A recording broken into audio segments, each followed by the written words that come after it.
Un enfant nous est né. Un fils nous a été donné. Éternel est sa puissance. Acclamons le bébé de la crèche.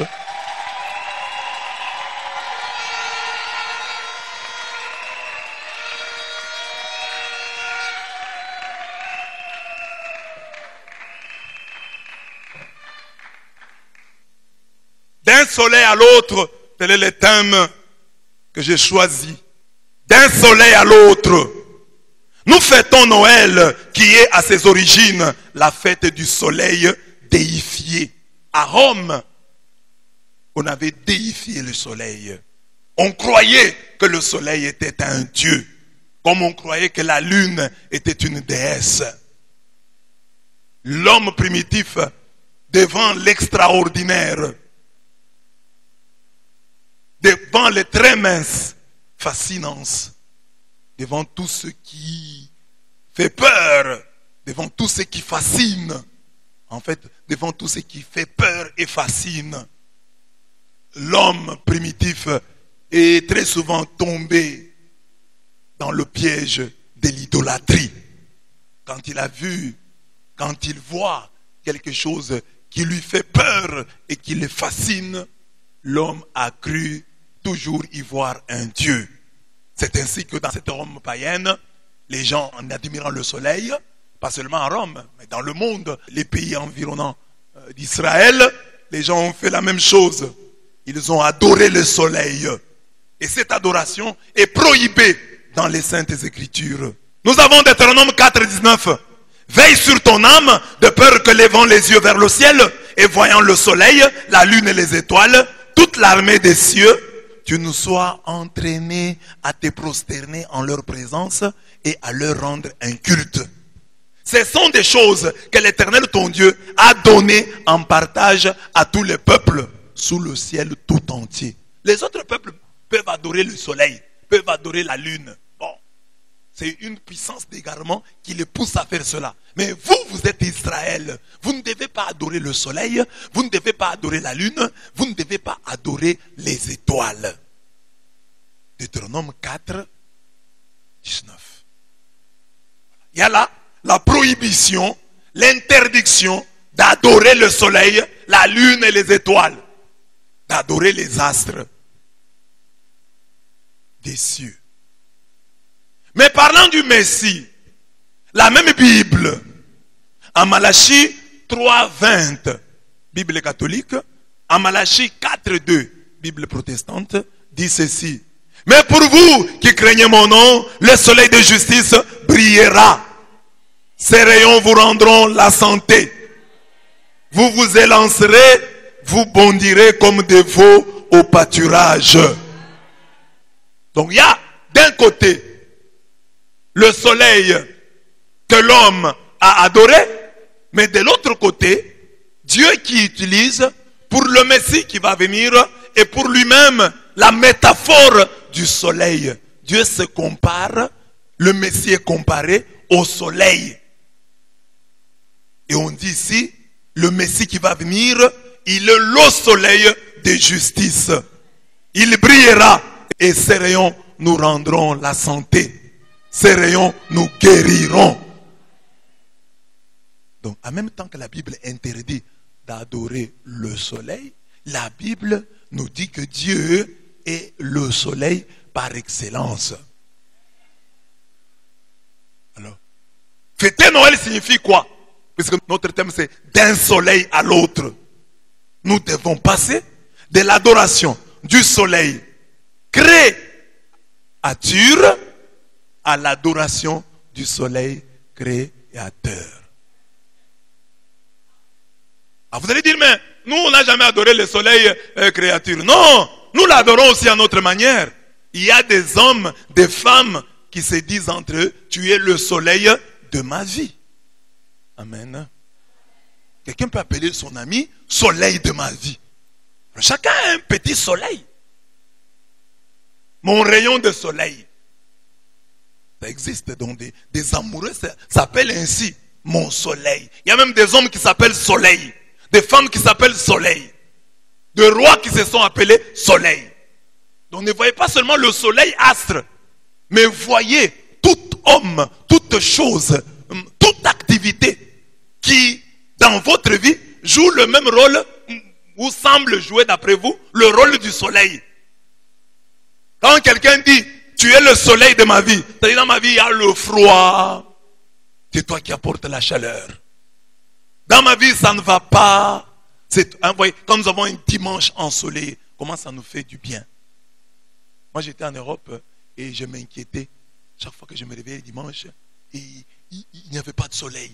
Je disais, un dimanche sans soleil, c'est inconcevable. Je suis habitué. Seulement, les Africains, nous sommes tellement habitués au soleil que, bon, ces expressions-là ne sont pas nées dans notre langage. Nous, c'est difficile de dire, tu es le soleil de ma vie. Bon, si nous le disons, c'est en imitant les Blancs. Mais les Blancs savent, eux qui vivent dans des pays froids, l'importance du soleil. Alors quand ils appellent quelqu'un, tu es mon rayon de soleil, tu es le soleil de ma vie, ils savent ce que c'est. Parce qu'ils vivent constamment dans le froid. Or nous, à force d'avoir chaque jour le soleil, ça ne nous parle plus. Nous commençons même à haïr le soleil. Nous commençons parfois à dire quand il fait chaud, au ciel là, on a mis un stagiaire. C'est un stagiaire qui s'occupe ces derniers jours du soleil. Et regardez, il n'a pas bien réglé les choses. Il y a un soleil ardent. Il y a la canicule qui va nous tuer. Mais ceux qui... Bon, même en Europe, on n'aime pas la canicule. Mais quand même, je vois comment... j'ai vu comment les gens, quand il y avait un soleil comme celui-ci, vous allez trouver les gens joyeux. Mais les autres jours ici, vous voyez toujours les gens froids. Les blancs là sont froids. Parfois on dit non, mais pourquoi les blancs sont froids comme ça? Mais il fait froid. C'est normal qu'il soit froid parce qu'il fait froid. Mais nous, c'est aussi normal que nous soyons chauds parce qu'il fait chaud. Et c'est vrai, quand vous allez par exemple au nord de l'Espagne, vous voyez, les gens sont froids parce qu'il fait froid.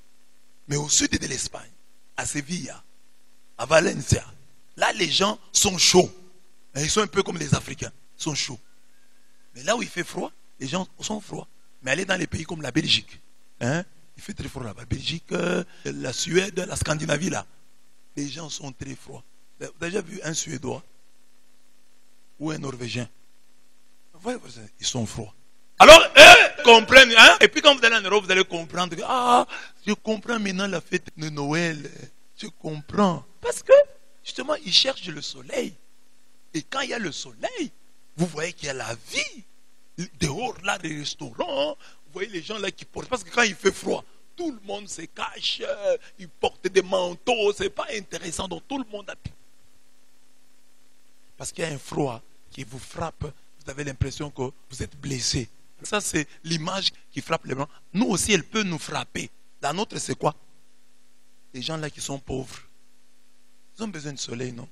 Alors j'ai dit que nous tous, nous avons besoin de ce soleil, d'effectuer ces passages. Car nous avons des petits soleils que nous adorons. C'est telle personne, c'est telle autre personne, c'est telle activité. Je crois que c'est cette activité, c'est ce travail qui fait que je sois ce que je suis.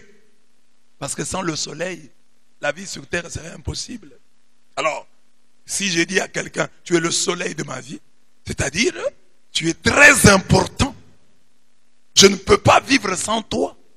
Alors aujourd'hui, fêter Noël, c'est pas seulement aller dans la Rome antique, la Rome païenne. Il faut dire qu'aujourd'hui aussi, je dois opérer ce passage d'un soleil à l'autre.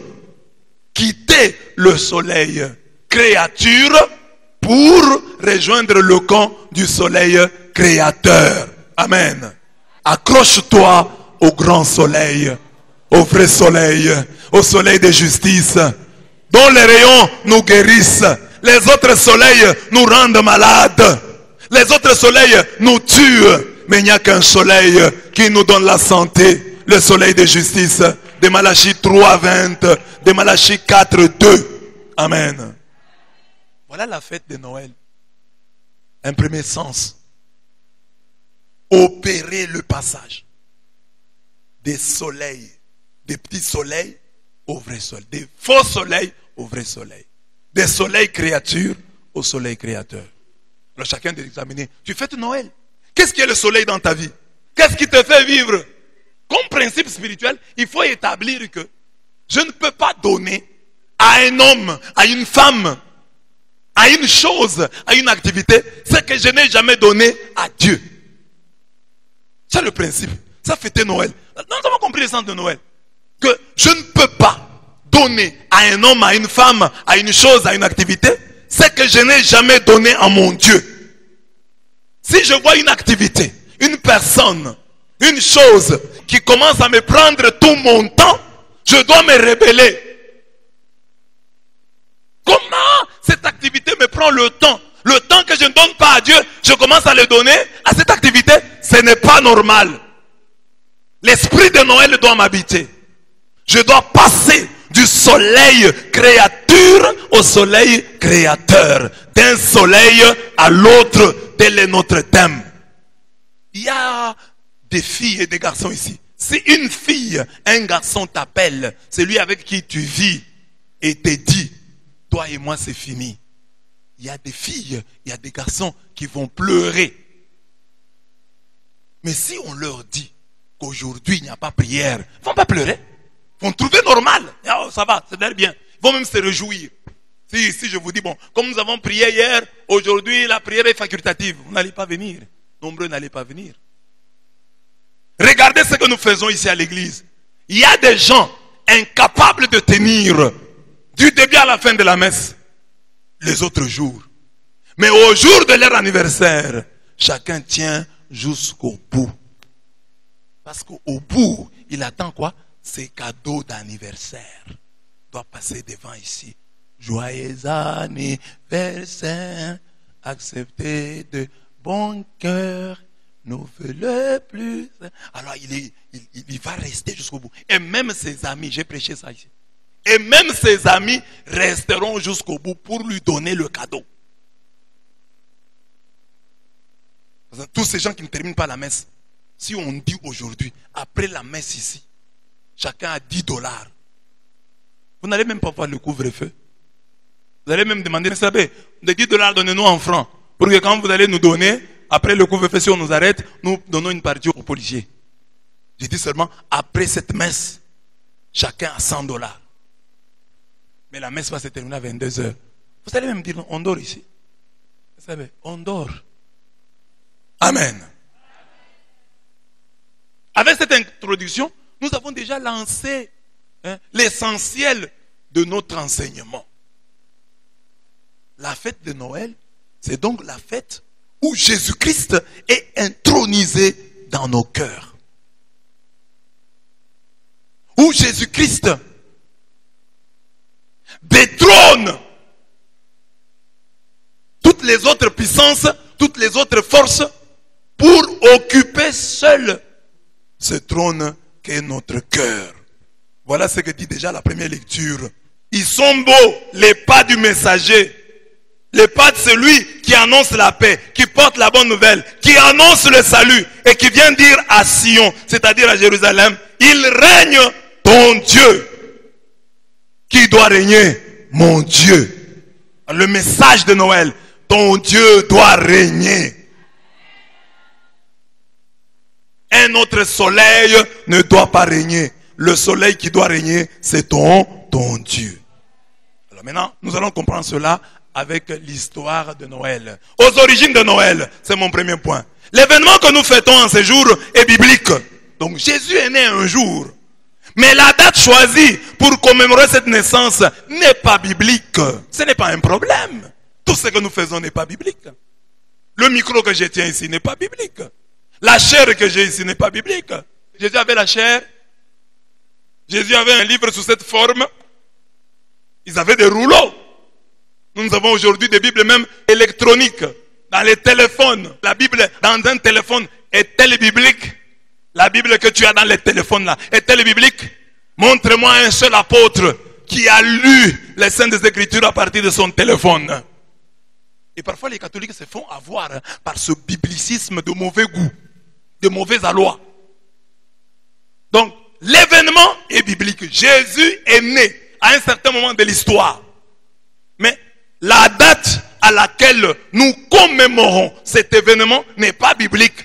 Et ce n'est pas un problème. Tout ce qui n'est pas biblique n'est pas satanique. Les principes spirituels qu'il faut avoir. Tout ce qui n'est pas biblique n'est pas satanique. Amen. Regarde ton voisin, demande-lui, tu t'appelles comment? Il va te dire, je m'appelle Kayembe. Est-ce que Kayembe est biblique? Donc Kayembe est satanique. Donc il faut porter le nom de la Bible. Parce que nos noms doivent être la Bible. Nous devons nous appeler Matthieu. Il n'y a que les noms de la Bible que nous devions normalement porter. Parce que les noms de la Bible sont bibliques. Mais Kayembe n'est pas biblique. Mais tu vois quelqu'un qui porte le nom de Kayembe, Kayembe Mwihatai, c'est ça son nom. Et puis il te dit à toi, vous les catholiques, vous faites des choses qui ne sont pas dans la Bible. Mais ton nom là de Kayembe Mwihatai, il est biblique. Trouve aussi un nom biblique. Appelle-toi chapitre, verset, Habakkuk. Mais même chapitre là, est-ce que c'est biblique? Même verset là, c'est biblique. Si déjà le mot Bible lui-même n'est pas biblique, parce que le mot Bible est sur la Bible sans être dans la Bible. Il n'y a aucun verset qui dit lisez la Bible. Toi tu connais ce verset là qui dit lisez la Bible? Parce qu'au moment où on écrit, toute la Bible n'était même pas constituée. La Bible a été constituée durant 10 siècles. Petit à petit, on a pu compiler les livres. Ces livres ont été écrits à tel siècle, tel autre en tel siècle. Et puis après un moment, on les a rassemblés. Et l'instrument que Dieu a utilisé pour rassembler les livres de la Bible, c'est l'Église catholique. Vous n'étiez pas là. Votre Église là est née l'année dernière. Qui a divisé la Bible en versets? L'Église catholique. Qui a divisé la Bible en chapitres? L'Église catholique. Vous n'étiez pas là. Et aujourd'hui, vous venez dire, non, vous les catholiques, vous ne connaissez pas la Bible. Et nous, amen. Donc, l'événement est biblique. Mais la date de la commémoration n'est pas biblique. Et ce n'est pas un problème. Parce que mon nom de Kanda, Ndundumuna et Blaise ne sont pas bibliques. Mais tu m'appelles quand même comme ça. Et puis quelqu'un dit non, on ne doit pas fêter Noël, c'est une fête païenne. Mais toi tu es païen, on te fête chaque jour. Joyeux anniversaire. Alors, tu es un païen. Tu as des événements païens. Hein? Je vais tuer quelqu'un. Moi je peux tuer quelqu'un. Demande à ton voisin là. Un voleur vient voler chez toi. Il a déjà pris 3 ordinateurs et des téléphones. Maintenant tu l'attrapes. On fait quoi? La date du 25 décembre nous vient de la Rome païenne qui célébrait au solstice d'hiver entre le 21 et le 22 décembre la Solis Natalis Invicti, la naissance du soleil invaincu. Solstice vient du latin solstare, c'est-à-dire le soleil ne bouge pas. En effet, à cette époque de l'année, donc 21-22 décembre, les nuits sont plus longues que d'ordinaire. Il y a des nuits longues. Les nuits sont plus longues que les jours. Mais malgré ces nuits longues, le soleil finit toujours par apparaître. Après un moment, le soleil prend les dessus. Et les jours deviennent plus longs. Ainsi, quand le soleil, qui semblait mourir, apparaissait de nouveau dans tout son éclat, cela faisait grande impression sur les Romains. Ils n'étaient pas des scientifiques, mais quand ils voyaient, ils avaient l'impression que le soleil mourait, parce que les nuits étaient plus longues. Mais quand ils voyaient le soleil reprendre du poil de la bête, ils étaient émerveillés. Ces solstices d'hiver étaient entourés de grandes manifestations festives qu'on appelait les Saturnales, à l'occasion desquelles les esclaves étaient libérés de leur servitude et pendant la durée de la fête, ils changeaient de rôle avec leur maître. Donc à cette occasion-là, au solstice d'hiver, il y avait des manifestations festives.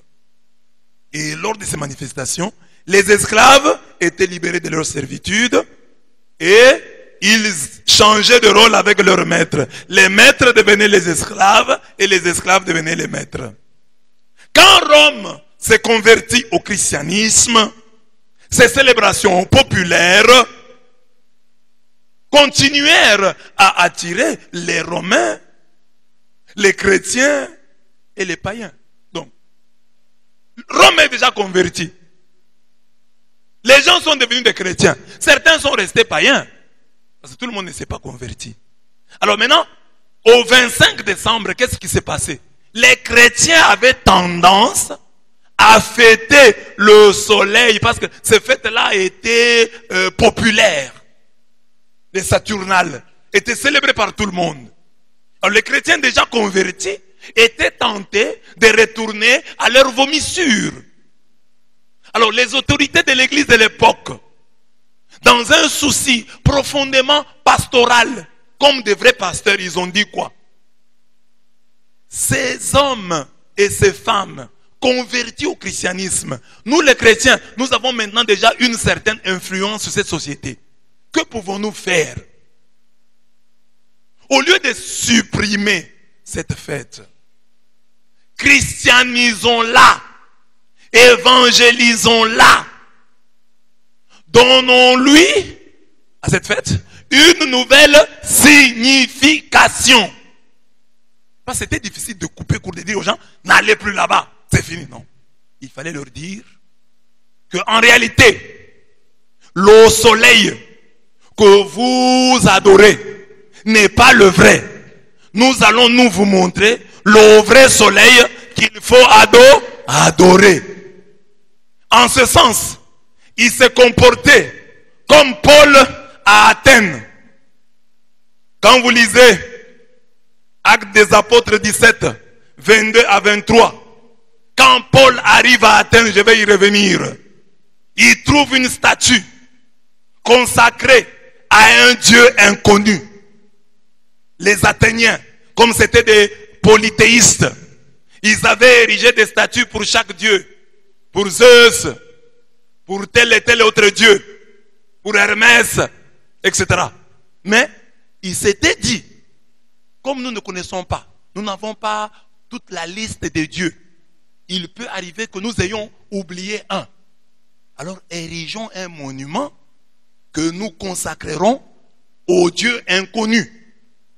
De sorte que si ce Dieu-là nous apparaît et nous demande où se trouve sa statue, parce qu'il y a celle de Zeus, il y a celle d'Hermès, où est la mienne? Nous allons lui dire, cher Dieu, nous ne te connaissions pas, mais cela ne nous a pas empêché de te consacrer cette statue. Voici ta statue, toi Dieu inconnu jusque-là de nous. C'est dans cet esprit-là que les Athéniens avaient conçu la statue là. Mais quand Paul arrive à Athènes, il a vu la statue au Dieu inconnu. Quand il commence à prêcher, il dit, je vous félicite, chers Athéniens, car vous êtes les hommes les plus religieux de la terre. En parcourant votre ville, j'ai trouvé même une statue consacrée au Dieu inconnu. Ce Dieu inconnu là, je viens vous le prêcher. Je viens vous le prêcher. C'est Dieu, le Père de Jésus-Christ. Il a prêché comme ça à Athènes. Il a trouvé une statue. À partir de la statue, il a prêché le Dieu de Jésus-Christ. Il a fait ce que nous appelons en théologie une sorte d'inculturation. Il a donné à la statue un sens nouveau. Parce que la statue lui permettait, lui donnait cette ouverture. C'était une statue consacrée au Dieu inconnu. Il dit, ce Dieu-là que vous ne connaissez pas, c'est celui que je viens vous prêcher. Vous avez les statues de tous les dieux là. Mais ils ne sont même pas des dieux. Mais le Dieu que je vous prêche, lui n'a pas besoin de ceci et de cela. Il n'est pas dans une statue. C'est lui qui a créé tout ce que vous voyez. C'est ce Dieu-là que je viens vous prêcher. Là, il a parlé. Les gens l'ont écouté, les philosophes. Il y avait les stoïciens, les épicuriens. Ils étaient là en train de l'écouter. Et quand seulement il a cité, il a dit que Jésus-Christ est ressuscité. Les gens lui ont dit, papa, sur ce point-là, reviens un autre jour. Parce que là, tu commences à exagérer. Nous t'avons écouté tous ces temps. Tu as parlé du Dieu créateur. Tu as parlé de l'homme créé à l'image de Dieu. Tout ça, bon, nous savons. Mais tu commences à dire que quelqu'un mort est ressuscité. Reviens un autre jour. Et là, c'est le couac qu'il y a eu dans son effort d'inculturation. Il y a toujours, même dans l'effort, il y a toujours quelque part un couac. Parce que les hommes, quand ils sont païens, Il y a des choses qu'ils ne peuvent comprendre qu'avec l'aide du Saint-Esprit. Amen.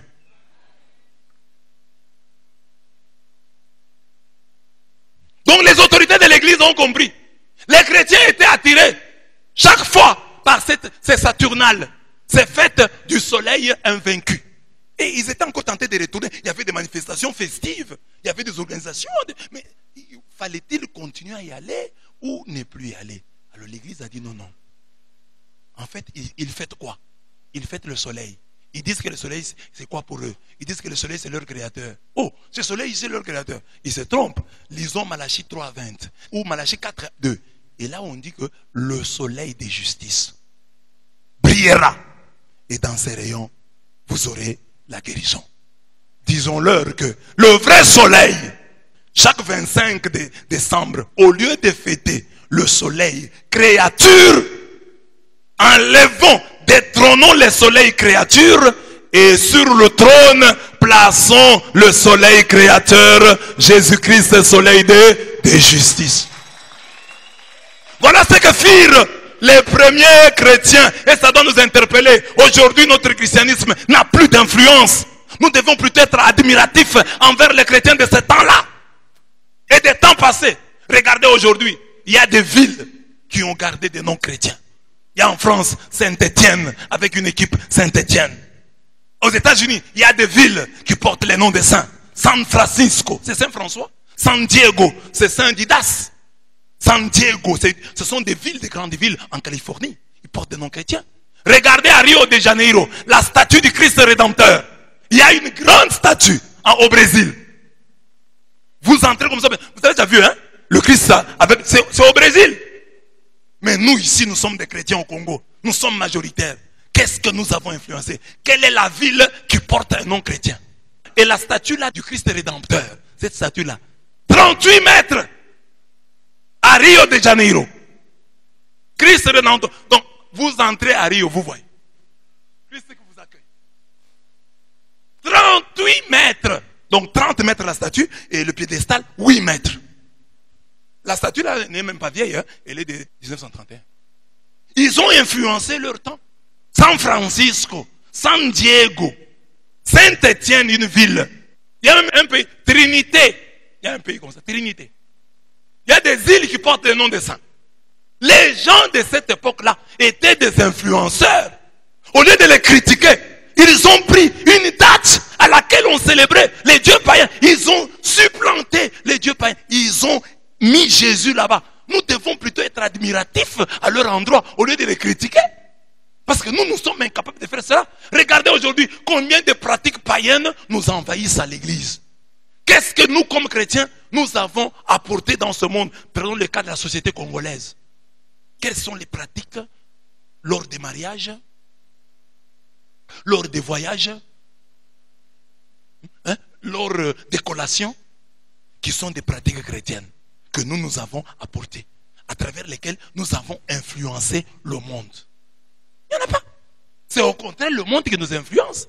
On nous désévangélise et nous nous laissons désévangéliser. On nous déchristianise et nous nous laissons déchristianiser. Regardez aujourd'hui. Le dimanche est en train de tomber. Aujourd'hui, il y a beaucoup d'endroits où les élèves, les étudiants étudient les dimanches. Nous n'influençons plus rien. Nous les chrétiens, pas grand chose du tout. Mais les chrétiens d'autrefois, ils nous montrent que c'était des influenceurs. Le 25 décembre, on fêtait le soleil créature et eux, ils ont réussi à opérer le coup d'état. Et on a commencé à fêter le soleil créateur. Acclamons les chrétiens de ce temps-là.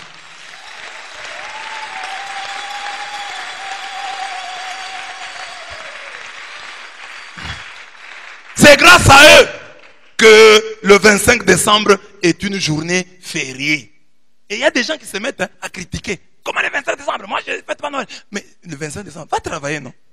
Va travailler. Mais tu profites et tu te reposes. Va travailler le 25. Mais il y a des gens qui ont lutté pour ça. Et toi là qui refuses qu'on fête le 25 décembre, influence-nous. Trouve-nous un jour où il y a, par exemple, un jour, comme aux États-Unis, il y a un jour pour les actions de grâce. Un jour où, dans tous les pays, tout le monde rend grâce à Dieu pour les merveilles de son amour. Tu vas refuser ça? Toi, tu as déjà influencé. Tu es pasteur d'une église. Influence un peu au Congo ici. Qu'on ait un jour où au Congo, on rend grâce à Dieu. C'est férié. Tout le monde doit dire merci à Dieu. Fais aussi ça. ou fait un jour où partout on loue Jésus-Christ. Si tu es chrétien, tu peux trouver ça. Tu peux influencer le monde de telle sorte qu'on ait un jour, journée internationale de Jésus-Christ. Influence le monde.